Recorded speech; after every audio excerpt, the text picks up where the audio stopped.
नमस्कार। उनके खत और आप की 354वीं कड़ी 354th एपिसोड में आप सभी का हार्दिक अभिवादन, अभिनंदन, स्वागत और आभार। आज जो मैं खत पढ़ रहा हूं, तारीख 11 मार्च साल 1949, मार्च 11, 1949। यह खत बाबूजी साहब ने मास्टर ईश्वर सहाय जी के नाम लिखा। अच्छा खासा लंबा खत है और इसको मैं 2 हिस्सों में पढ़ूंगा। लीजिए, खत सुनिए। भाई मन तस्लीम, मवद्दतनामा मिला। मवद्दतनामा खुशी भरा पत्र। मवद्दतनामा मिला, तबीयत खुश हुई। ईश्वर आपको रोज बरोज रूहानी तरक्की अता फरमावे और ईश्वर करे आप अपने मकसद में कामयाब हों। इलाहाबाद का जाना मैं आप और चौबे जी पर छोड़ता हूं। जब मुनासिब मौका हो चले जावें। एक कार्ड मैं आज रवाना कर चुका हूं और पंडित जी साहब के पास पहुंचा होगा। अजीजम नारायण से हिंदी में लिखवा दिया था। अजीज ने जो अव्वल सवाल के बारे में राय दी है, कुछ इख्तलाफात के साथ सही है। इख्तलाफात कहते हैं डिफरेंस ऑफ ओपिनियन। कुछ इख्तलाफात के साथ सही है। इन जुमला जवाबात के डिस्कशन होने पर मुमकिन है कि कोई बेहतर बात निकल आवे। मैं जाप का हामी हूं, समर्थक हूं। मैं जाप का हामी हूं, इससे जरूर कैफियत उभरती है, खास तौर पर जबकि कोई रूहानी मुअल्लिम अभ्यासी का मददगार हो। और इसके बताने में कोई हर्ज नहीं। गायत्री मंत्र का जाप अपने यहां लाजमी करार दिया गया है और वाकई ये मंत्र है। अगर इसके मायनों पर मुराकबा किया जाए, ध्यान किया जाए, तो यह यकसीर हो जाता है। यकसीर कहते हैं अमृत को। अगर इसके मायने पर मुराकबा किया जाए, ध्यान किया जाए, तो यह यकसीर हो जाता है। लिहाजा कोई जाप किया जाए, ये चीज छूटना नहीं चाहिए और हर शख्स का फर्ज है। दूसरा जाप, जैसा आपको मालूम है, राम नाम का हो सकता है, मगर यह चीज लोगों की निगाह में इतनी छोटी है कि शायद वो ये कहने लगे कि मैं तो ये जानता था। लिहाजा इस चीज को इस ढंग से बताना चाहिए कि उसकी अहमियत उनके दिल पर जम जावे। इस नाम के जाप के लिए जैसा कि डिक्टेट आया है और आपको भी है, वो खास ही लोगों में जिनका की फेथ जम चुका है, महदूद रहना चाहिए। मैं ये लाइन दोबारा पढ़ रहा हूं। दूसरा जाप, जैसा आपको मालूम है, राम नाम का हो सकता है, मगर यह चीज लोगों की निगाह में इतनी छोटी है कि शायद वो ये कहने लगे कि ये तो मैं जानता था। लिहाजा इस चीज को इस ढंग से बताना चाहिए कि उसकी अहमियत लोगों के दिल पर जम जावे।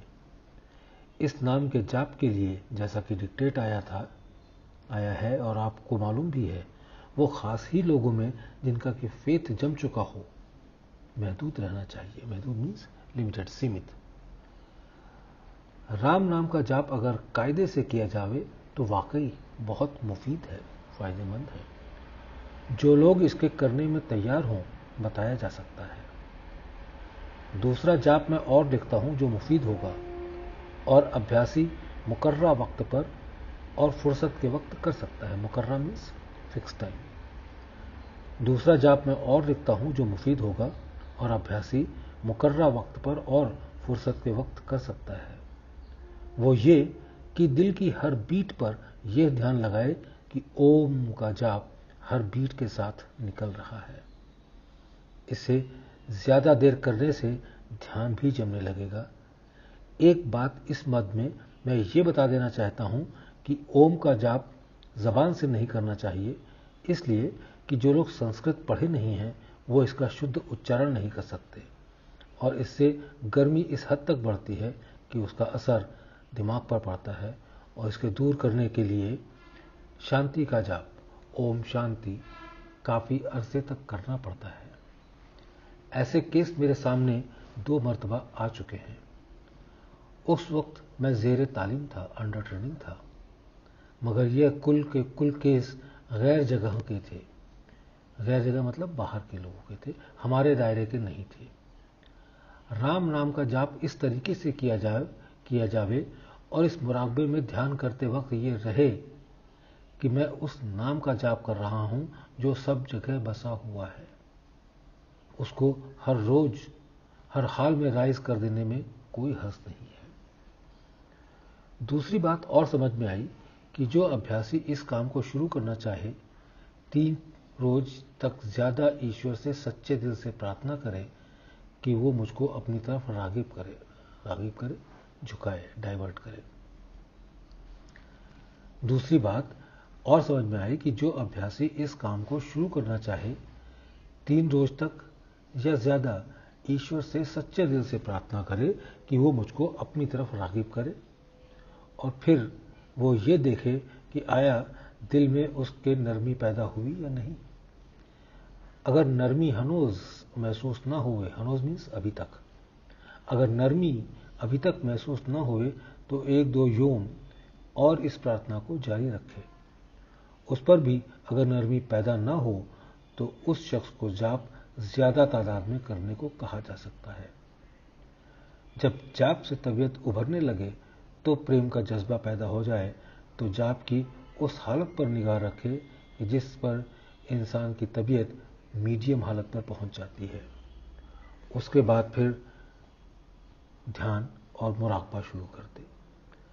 साथ साथ गायत्री मंत्र का जाप तरीके में जो मैंने लिखा है शुरू करा दे।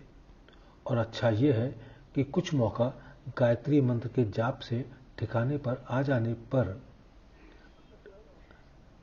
फिर ध्यान और मुराकबे की तरफ ले जावे और उसका जाप करते करते ध्यान और मुराकबा भी शुरू कर दे।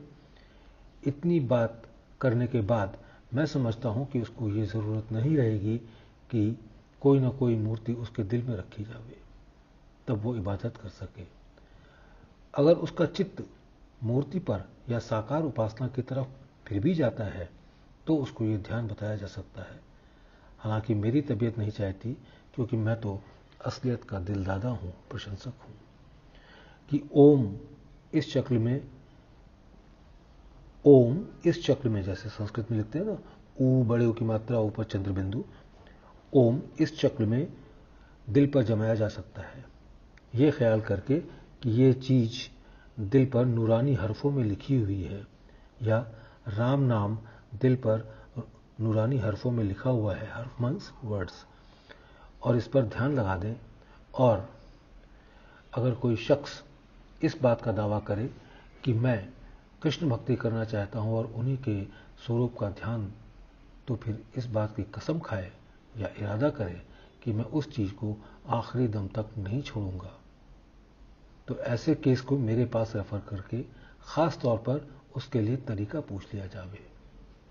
ईश्वर ने चाहा तो मैं उसको वो तरीके बता दूंगा जो उसके लिए मुफीद होंगे, और बजाय गंगा जमनी तवज्जो देने के मैं जमनी ही रंग की तवज्जो उसको दूंगा। अगर कोई शख्स इस बात पर रागिब होता है कि मैं मूर्ति का ध्यान पत्थर की बनी हुई अपने दिल पर कायम करना चाहता हूं, तो उससे साफ साफ कह दें कि दूसरा घर तलाश करें। वह शख्स जो इस बात पर आरूढ़ हो कि वो इस काबिल नहीं कि इतनी उम्दा तालीम उसको दी जावे, उसको संभलने में मुद्दतें लगेंगी। अगर कोई शख्स श्री रामचंद्र जी महाराज का उपासक हो तो वो उन्हीं का ध्यान करना चाहे तो मेरे पास उसके लिए कोई इलाज नहीं है। इसके आगे अगले अंक में। बहुत बहुत धन्यवाद।